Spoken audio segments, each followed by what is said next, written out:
Hello everyone, welcome to Futurecraft Academy YouTube channel, one-stop solution for all psychology exams. So today in this video we will discuss about chapter 1, variation in psychological attributes.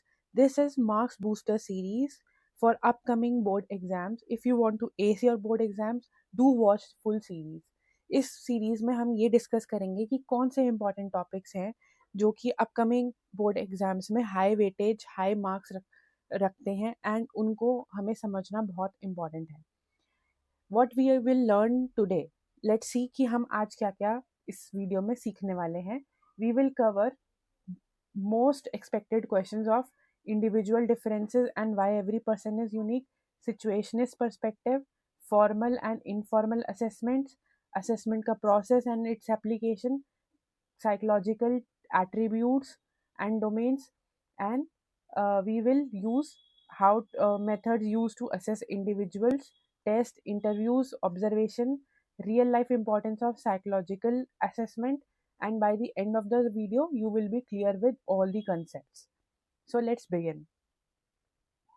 Uniqueness of every individual. तो first chapter में हमें ये बताया है कि हर individual अलग होता है, उन हर किसी के बिहेवियर में, हर किसी के सोचने में, फील करने में डिफरेंसेस होते हैं. उसी को हमने टर्म दिया है वेरिएशन. दैट्स व्हाई वी से variation. Individual differences represent variation in behavioral pattern, emotions and cognitive process that makes every person unique. तो यही variations होते हैं जो कि हर इंसान को यूनिक बनाते हैं. इवन कि जो आइडेंटिकल ट्विंस होते हैं वो भले ही देखने में एक जैसे लगे, लेकिन उनके सोचने का, बात करने का, बिहेव करने का सारा जो क्राइटेरिया होता है वो अलग होता है. लेट्स सी कि सिचुएशनिस्ट पर्सपेक्टिव क्या है इस बारे में. Situationist influence behaviour in significant shape the circumstances, environmental factors rather than solely internal traits. ये सिचुएशनिस्ट पर्सपेक्टिव बहुत फोकस करता है एक्सटर्नल एनवायरनमेंट पे. ये कहते हैं कि rather than internal, more external environment influence the behaviour of a person. कि बाहर का जो एनवायरनमेंट है वो बिहेवियर को ज़्यादा इन्फ्लुएंस करता है as compare to internal environment. External over internal, इन्होंने एक्सटर्नल पे ज़्यादा फोकस किया है एज कम्पेयर टू इंटरनल. ये कहते हैं external factors often outweigh individual personality characteristics in determining behaviour. External factors हमेशा ज़्यादा रोल प्ले कर जाते हैं as compare to internal factors. So people with different personality trait में एग्जिबिट आइडेंटिकल रिस्पॉन्सेस. इसका छोटा सा एग्जाम्पल यही है कि आपको कितना भी गुस्सा आ रहा हो, लेकिन आप अपने बॉस के सामने कभी वो गुस्सा नहीं दिखाएंगे, और आपके जितने भी एम्प्लॉयज़ हैं आपके साथ उनका भी सेम रिएक्शन होगा ऐसी सेम सिचुएशन. नेक्स्ट है टू अप्रोचेस ऑफ असेसमेंट्स. अब अप्रोचेस क्या क्या है असेसमेंट की? दो तरीके के असेसमेंट्स हैं यहाँ पे, formal assessments and informal assessment. Formal assessment specific techniques, standardise measuring tool, objective, systematic and organised. अगर आपको अच्छे मार्क्स लाने हैं तो आपको कुछ ऐसे कीवर्ड्स हैं जो किसी भी चीज़ को डिफाइन करते वक्त हमेशा यूज़ करने हैं. सो जब भी आप फॉर्मल असेसमेंट को डिफाइन करेंगे, you have to use these keywords: objective, systematic and organized evaluation. Measures attribute in relation to practical application. Example भी यहाँ पे है कि Ritesh is formally assessed as dominant, targeted intervention may address teamwork challenges. So अगर यहाँ पे हमने रितेश को ऐसे असेस किया है कि वो डोमिनेंट है, अगर किसी की डोमिनेंट पर्सनैलिटी है तो मे भी उनको एक टीम वर्क में काम करने में प्रॉब्लम आए. तो फॉर्मल असेसमेंट वो होते हैं जो ऑब्जेक्टिव हो, सिस्टमैटिक हो और ऑर्गेनाइज्ड हो, जिनका एक सेट पैटर्न हो. नेक्स्ट है इनफॉर्मल असेसमेंट. इनफॉर्मल असेसमेंट का मतलब है कि based on perception without defined techniques. इनकी कोई टेक्निक्स डिफाइंड नहीं होती, कोई स्टैंडर्डाइजेशन नहीं होता. ये एक तरीके से इनफॉर्मली लिए जाते हैं, मतलब इनका कोई सेट पैटर्न नहीं होता. एग्जाम्पल हमने सिर्फ बोल दिया Ritesh is dominant, can very significantly between assessors. जो फॉर्मल असेसमेंट होते हैं उनका क्योंकि सेट पैटर्न, सेट गाइडलाइंस होती है, तो अगर फॉर्मल असेसमेंट कोई भी लेता है ऑलमोस्ट रिजल्ट सेम होता है हर लेवल पे. लेकिन इनफॉर्मल असेसमेंट में ऐसा नहीं होता। इनफॉर्मल असेसमेंट जो भी असेस कर रहा है उस पर्सन टू पर्सन वेरी करता है। मैंने असेस किया तो हो सकता है मेरे असेसमेंट के रिजल्ट अलग हो, आप लोगों ने असेस किया तो इसका मतलब हो सकता है कि आपका असेसमेंट क्राइटेरिया अलग हो। नेक्स्ट है, अब हम देखेंगे असेसमेंट का प्रोसेस क्या होता है। पहला है इनिशियल असेसमेंट, फिर multiple methods and practical application.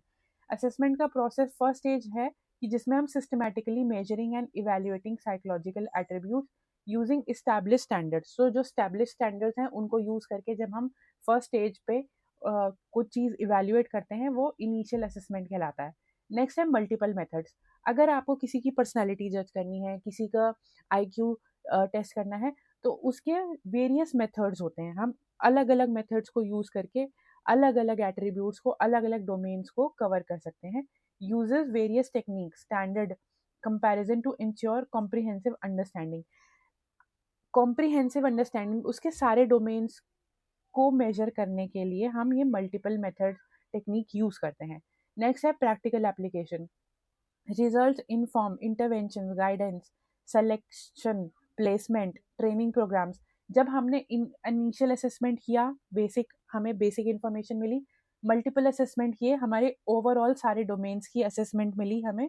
उसके बाद हम उन डोमेन असेसमेंट्स को यूज़ करके उन्हें हमें हमें उसका कॉग्निटिव, बिहेवियरल, सोशल, हर हर पर्सपेक्टिव का असेसमेंट मिल गया, तो हम उसको अप्लाई करेंगे कि किस तरीके से हम उनकी हेल्प कर सकते हैं एक इंटरवेंशन प्लान बनाने में, गाइडेंस देने में या किसी ट्रेनिंग प्रोग्राम में। नेक्स्ट है multiple dimension domains of psychological attributes. Psychological attributes जो होते हैं वो मल्टी डायमेंशनल होते हैं। जैसे मैंने आपको बताया cognitive domain, emotional domain, social domain. तो इसमें कॉग्निटिव डोमेन में हमारी intelligence, aptitude, information processing capabilities आती हैं। कॉग्निटिव डोमेन में personality traits, values, emotional responses, ये सारे कॉग्निटिव डोमेन के पार्ट हैं। देन है social domain, covers interest, interpersonal skills and social values. तो बेसिकली कॉग्निटिव डोमेन में वो सारी चीज़ें आती हैं, thinking, reasoning, intelligence, aptitude.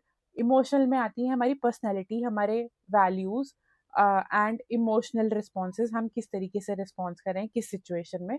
Social domain में हम किस तरीके से बात कर रहे हैं, एंगेज हो रहे हैं किसी के साथ, हमारा इंटरेस्ट क्या है, हम किस तरीके के सोशल ग्रुप्स फॉर्म कर रहे हैं, ये सारा सोशल डोमेन का पार्ट है। नेक्स्ट है फाउंडेशनल कॉग्निटिव एट्रीब्यूट्स। तो फाउंडेशनल कॉग्निटिव एट्रीब्यूट्स क्या क्या होते हैं? इंटेलिजेंस और एप्टीट्यूड हमारे फाउंडेशनल कॉग्निटिव एट्रीब्यूट्स हैं। Intelligence persons overall capacity to comprehend complex ideas and reason logically. तो आइडियाज को कॉम्प्रिहेंड करना, किसी चीज के बारे में सोच के उसके बारे में रीजन करना, ये सब इंटेलिजेंस का पार्ट है।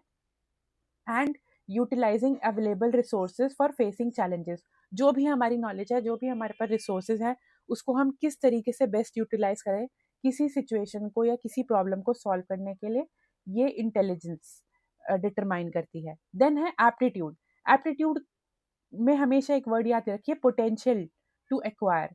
एप्टीट्यूड हमारा वो होता है जिसमें हमें अगर किसी पर्सन को एक right guidance, right environment, right resources दिए जाएं तो वो किस एक्सटेंट तक अपना अ, अपना पोटेंशियल ले जा सकते हैं, शो कर सकते हैं, किस एक्सटेंट तक अपनी स्किल्स को डेवलप कर सकते हैं, वो होता है aptitude. Specific skills through training and experience. So अगर हम किसी को ट्रेनिंग दिया जाए, किसी को एक्सपीरियंस दिया जाए, राइट एनवायरनमेंट, राइट गाइडेंस दिया जाए, तो वो कितने लेवल तक अपनी स्किल्स को डेवलप कर सकता है, वो होता है एप्टीट्यूड। इसको हम एक तरीके से इनहेरेंट एबिलिटी या पोटेंशियल की तरह, जो हमारे अंदर छुपा है लेकिन वो सिर्फ तभी बाहर आ सकता है जब हमें एक ट्रेनिंग मिले, हमें एक राइट गाइडेंस मिले, हमें स्किल्स मिले।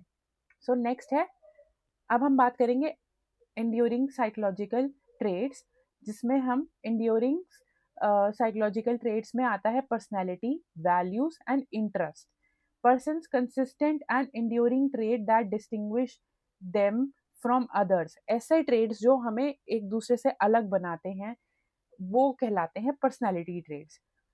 Pattern help predict future behaviour across various situations. जब भी हम किसी की पर्सनैलिटी को जज कर लेते हैं तो हमें पता होता है हम एक अंदाज़ा लग जाता है कि ये पर्सन जो है किस सिचुएशन में किस तरीके का बिहेव करेगा। तो ये है पर्सनैलिटी। देन है वैल्यूज़। वैल्यूज़ वो होते हैं जो हमें ये बताते हैं कि सही क्या है, गलत क्या है। इंडिविजुअल्स लास्टिंग बिलीफ, ऐसे बिलीफ जो उसके आइडियल बिहेवियर को शेप करें। And guidelines that help predict decision in specific situation, किसी के लिए क्या चीज़ सही है, क्या चीज़ गलत है। ये सारा इनहेरेंट पार्ट होता है वैल्यूज़ का। देन है interest. Individuals preference toward particular activities, हमारे जो प्रेफरेंसेस होते हैं, हम जो चीज़ चूज़ करते हैं, जैसे अगर आप लोगों से पूछा जाए कि आपको साइकिलिंग पसंद है या फिर कार ड्राइविंग, तो हो सकता है कोई कार ड्राइविंग बोले, कोई साइकिलिंग बोले। तो ये जो प्रेफरेंस आप लोगों ने दी, इसे कहते हैं इंटरेस्ट। किसी दूसरी चीज़ के ऊपर किसी अ, ऐसी चीज़ का प्रेफरेंस जिसमें आपका इंटरेस्ट हो, जिसमें जो आपका ज़्यादा करने का मन करता हो, वो होता है हमारा interest. Comfortable satisfying occupation and life pathways. Next है हमारा की असेसमेंट मेथड्स। जैसे असेसमेंट मेथड्स क्या क्या होते हैं? Psychological test, interviews, case studies, observation and self report measure. अब हम जानते हैं साइकोलॉजिकल टेस्ट क्या होते हैं। ये ऐसे टेस्ट होते हैं जो ऑब्जेक्टिव हैं, स्टैंडर्डाइज हैं, मेंटल कैपेसिटी, कोग्निटिव डोमेन जो हमने अभी बात करी, उनको मेजर करते हैं। एप्टीट्यूड, बिहेवियर, क्लिनिकल डायग्नोसिस में ये यूज़ होते हैं, एजुकेशनल गाइडेंस में यूज़ होते हैं, एम्प्लॉयमेंट सिलेक्शन में यूज़ होते हैं, ट्रेनिंग प्रोग्राम्स में यूज़ होते हैं। तो ये अगर हम किसी का IQ, EQ, intelligent question and aptitude, ये चीज़ें टेस्ट कर रहे हैं, तो ये सब साइकोलॉजिकल टेस्ट होते हैं। Personality, even personality also. तो ये सब हमारे साइकोलॉजिकल टेस्ट होते हैं। ये ऐसे टेस्ट हैं, जैसे आपने कुछ तरीके के टेस्ट देखे होंगे, जैसे हमारा PSS है, परसीव स्ट्रेस स्केल, ठीक है। उसके अलावा हमारा IQ टेस्ट है, पर्सनैलिटी टेस्ट है। तो ये सब ऐसे टेस्ट हैं जो कि एक इनका सेट क्राइटेरिया है, ये ऑब्जेक्टिव है। हम किसी को भी ये टेस्ट देने के लिए बोलेंगे तो उनके सेट ऑफ क्वेश्चन सेम होते हैं, आंसर सबके अलग अलग होते हैं। तो ये इसीलिए ऑब्जेक्टिव है एंड स्टैंडर्डाइज है। इसीलिए ये कहा जाता है कि ये साइकोलॉजिकल टेस्ट जो हैं ये सेम होते हैं, सबके लिए एक सेम क्राइटेरिया होता है। देन है ये बहुत स्टैंडर्डाइज्ड तरीके से लिए जाते हैं। नेक्स्ट है interviews. One on one conversation design to gather detail information. Interviews दो तरीके के भी हो सकते हैं। इसमें भी फॉर्मल होता है, एक इनफॉर्मल होता है। इनफॉर्मल वो होता है जो इम्प्रॉम्प्टू होता है। आप सामने बैठे हो, कोई स्क्रिप्ट नहीं है, कुछ नहीं है, और आपसे रैंडमली क्वेश्चन पूछे जा रहे हैं। आप क्या करते हो, कैसे हो, कहाँ से आए हो, अब तक क्या किया, फैमिली में क्या है, मतलब कुछ भी क्वेश्चंस। दूसरा होता है फॉर्मल, जो आपका इंटरव्यू ले रहा है उसके पास एक सेट ऑफ क्वेश्चंस होते हैं। वो आपसे उन क्वेश्चन के बेसिस पे चीज़ें पूछते हैं। जैसे आपसे पहले आपकी बेसिक इन्फॉर्मेशन पूछी, नाम क्या है, एज क्या है, कहाँ आप रहते हो। उसके बाद आपसे एजुकेशन पूछा। ये सब क्वेश्चन उनके पास लिखे होते हैं, नहीं तो स्ट्रक्चर्ड वे में उनके पास प्रेजेंट होते हैं। तो इस तरीके से इंटरव्यू लिया जाता है। इंटरव्यू जो होता है वन ऑन वन कन्वर्सेशन, और आपके प्रोफेशनल सेटअप्स में employer, clinicians, sales professional, journalist, ये सब मोस्टली लेते हैं। नेक्स्ट है हमारा केस स्टडीज। केस स्टडी एक पर्सन की डिटेल्ड स्टडी होती है, जिसमें हम उसके सारे इंडिविजुअल एट्रीब्यूट्स को बहुत डिटेल में स्टडी करते हैं, इंक्लूडिंग इंटरव्यू, ऑब्जर्वेशन, क्वेश्चनर।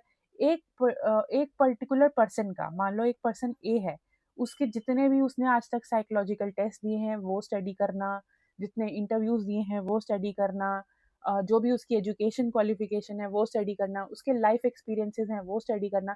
इसी पर्सन ए की हम सारी चीज़ों को स्टडी जब करेंगे, या हमारे पास इनके एक सेट ऑफ रिकॉर्ड होंगे और उनको हम देखेंगे, तो ये एक तरीके से केस स्टडी बन जाती है कि एक पूरे पर्सन को हम इतनी डिटेल में पढ़ रहे हैं। तो ये है केस स्टडी। देन है ऑब्जर्वेशन। ऑब्जर्वेशन भी दो तरीके की होती है, फॉर्मल होती है, इनफॉर्मल होती है। फॉर्मल ऑब्जर्वेशन वो होती है जो कि एक सेट एनवायरनमेंट में, प्रोफेशनल एनवायरनमेंट में की जाती है। एंड मोस्टली जो जिसे ऑब्जर्व किया जा रहा है उसे पहले से पता होता है कि आई एम बीइंग ऑब्जर्व। दूसरा होता है इनफॉर्मल ऑब्जर्वेशन। जैसे आप लोगों ने देखा होगा कि हमारे स्कूल्स में ऐसा होता है कि मैम पढ़ा रही हैं बोर्ड पे और प्रिंसिपल राउंड पे आती हैं और आके पीछे एकदम खड़ी हो जाती हैं या बैठ जाती हैं और वो देखती हैं कि मैम किस तरीके से पढ़ा रही हैं। तो ये होता है इनफॉर्मल ऑब्जर्वेशन की क्लास में क्या चल रहा है, मैम क्या टॉपिक्स पढ़ा रही हैं। तो इस तरीके की ऑब्जर्वेशन को इनफॉर्मल ऑब्जर्वेशन कहा जाता है। जो कंट्रोल्ड सेटिंग में हो वो फॉर्मल है और जो नेचुरल सेटिंग में है वो इनफॉर्मल ऑब्जर्वेशन है। नेक्स्ट है self report measure. Individuals provide factual information. Self report measure वो होते हैं जिसमें मैं आपसे आपके बारे में फैक्चुअल इन्फॉर्मेशन पूछूं और आप खुद ही बताओ मुझे, ठीक है, about themselves including opinion, belief की आपके बिलीफ क्या है, आपका एटीट्यूड कैसा है, आपको क्या लगता है, आपके पर्सनल एक्सपीरियंसेस कैसे हैं, किसी भी टॉपिक के बारे में अगर आपसे मैं आपका पर्सपेक्टिव ले रही हूँ और आपने इंफॉर्मेशन मुझे खुद प्रोवाइड कर रहे हैं, तो ये एक तरीके से सेल्फ रिपोर्ट मेजर होता है। नेक्स्ट है, अब हमने ये सब चीज़ें पढ़ ली, इस सारे का टेक अवे क्या है? Uniqueness is universal. Every person possesses a distinctive blend of traits that make them unique. तो हर किसी के अंदर एक सेट ऑफ ट्रेड्स हैं जो कि अपने आप में यूनिक है। दो situational factor can sometimes override. So ऐसा होता है कि एक सिचुएशन में अलग अलग लोग भी एक ही तरीके का रिस्पॉन्स करें, लेकिन फिर भी उससे ये नहीं प्रूव होता कि इंडिविजुअल डिफरेंसेस नहीं है। Individual differences are always there. Comprehensive assessment. Understand किसी के भी साइकोलॉजिकल एट्रीब्यूट्स को जानने के लिए हमें उसका कॉग्निटिव, इमोशनल, सोशल सारे तरीके के डोमेन देखने होते हैं। अगर हम किसी पर्सन को जज करना चाहते हैं, उसको असेस करना चाहते हैं, तो हमें उसके सारे एस्पेक्ट्स देखने होंगे, कॉग्निटिव भी, सोशल भी एंड इमोशनल भी। तभी हम किसी का राइट इवैल्यूएशन कर पाएंगे। Then formal assessment techniques provide objective. अब इनफॉर्मल असेसमेंट्स में प्रॉब्लम ये होती है कि वो पर्सन टू पर्सन वेरी करता है। मैंने किसी का इनफॉर्मल ऑब्जर्वेशन किया तो मेरा रिजल्ट अलग आएगा, आप लोगों ने किया तो आपका रिजल्ट अलग आएगा।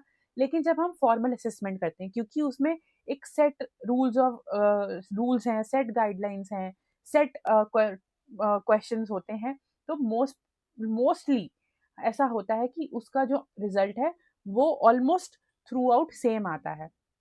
So these are the tests which provide the real world decisions, education, employment and clinical settings में ये help करते हैं। जब भी बहुत ज़्यादा differences आएंगे तो हमें पर्सन को जज करने में प्रॉब्लम आएगी। अगर मैंने असेस किया और मेरा रिजल्ट अलग आ रहा है, किसी और टीचर ने असेस किया उसका रिजल्ट अलग आ रहा है, तो फिर ये प्रॉब्लम आ जाती है कि एक्चुअल में किसका रिजल्ट सही है। इसीलिए हम ऐसी सेटिंग्स में जहाँ पे हमें एम्प्लॉयमेंट देना हो, एजुकेशनल डिसीजन लेने हो, या फिर हमें कोई क्लिनिकल सेटिंग हो जहाँ पे किसी पर्सन का हमें असेसमेंट करना हो, तो हम हमेशा फॉर्मल असेसमेंट्स को प्रेफर करते हैं। So this was the topics that we covered for today's video. Do watch full series for further जो हम टॉपिक्स कवर करने वाले हैं सारे चैप्टर्स के। And stay tune with this channel. Do like, share and subscribe. I will see you in the next video.